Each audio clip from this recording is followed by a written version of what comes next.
Hello, in front of me I've got Samsung Galaxy Tab S8 Ultra. In this video I'll show you how to take selfie using palm gesture. In the beginning, let's enter camera and go to settings. Now, enter shooting methods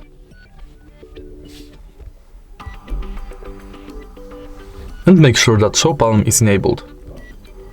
Go back to the camera, enable front camera, and now you'll be able to take selfies using palm gesture.